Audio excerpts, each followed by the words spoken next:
Hi everybody, welcome back to From the Anvil. It is time for Aftermath. It's the final home game of the season and West Ham's bowed out of the London Stadium for this season in some style. It has finished West Ham United 3, Luton Town 1, a result which could potentially secure a top 10 finish for West Ham this season, but also it drags Luton towards the brink of mathematical relegation back to the Championship. The reason why I say mathematical is because their goal difference is significantly worse than Nottingham Forest's. And it would mean that regardless of whether Luton wins next weekend or not, the goal difference may not be enough to keep them up.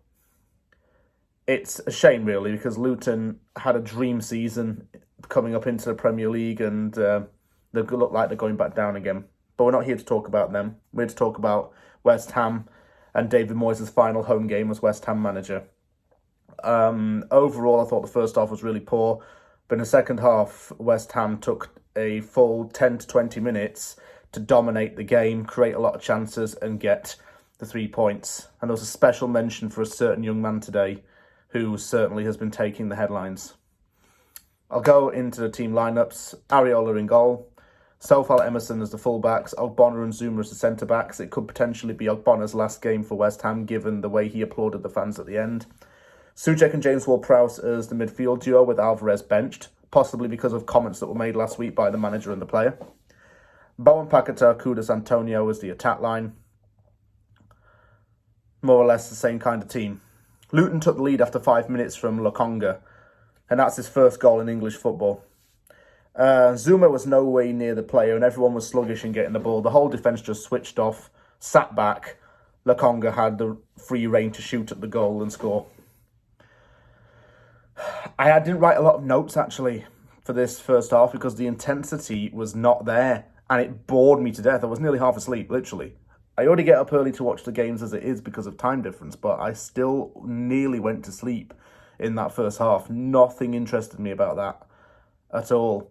We must be one of the most immobile teams in the league. No one moves. Souček and James Ward-Prowse don't move enough.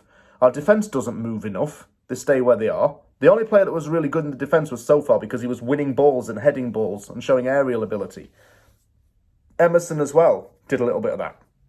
The centre-backs, though, did nothing really. They stayed too far back.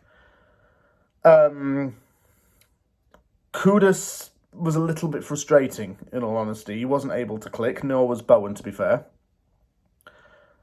We just stay still for too long and wait for the ball, and that's exactly how it was in the first half, and that's why the fans booed at half-time.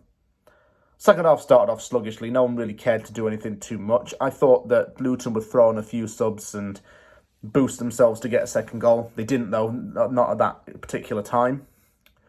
1-1 came through James Ward-Prowse firing in after the ball was deflected to him. Bit of a pinball in the box, which found its way to Ward-Prowse. He took it first time and drilled it into the left corner. Only now did West Ham actually start to try a bit more in this game. And Antonio had 2 shots on target, and Bowen nearly got his head on the end of an accidental back pass. Kudus began to liven up a bit. And I'm surprised we weren't really turning it around, but it was starting to look a lot better. Kudus had that mad moment where he was like in the box with his legs spinning and put the cross in, and I think it was Antonio who headed at the goalkeeper.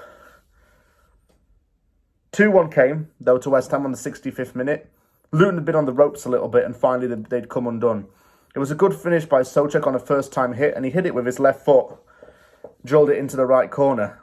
The weakened foot effort went in. Luton was down at this point. I thought it was going to be checked for a foul in the build-up because Chong was protesting that he'd been dragged down by, I think it was Sofal, but the referee thought nothing of it and didn't even bother to review it.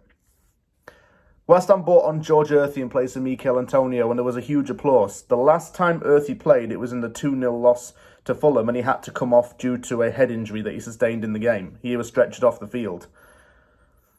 He was all better, though. He was discharged from hospital not too long after, and he was okay. And he was actually more than okay.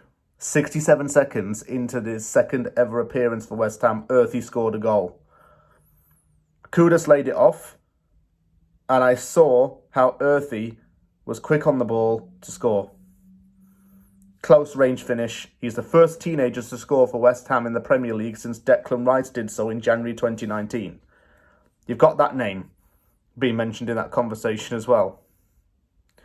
Paqueta came off for Ings, Emerson on for Cresswell. It probably is Cresswell's last ever involvement in a West Ham shirt at the home stadium. Casey on for Ogbonna as well. Someone the fans have been crying to see.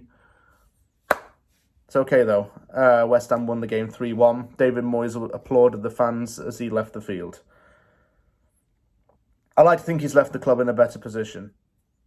He's left us in a better position than what we were. And I'm grateful for him. Grateful for everything he's done. I'm sad to see him leave. Sad to see some other players leave as well because they've been good servants to the club.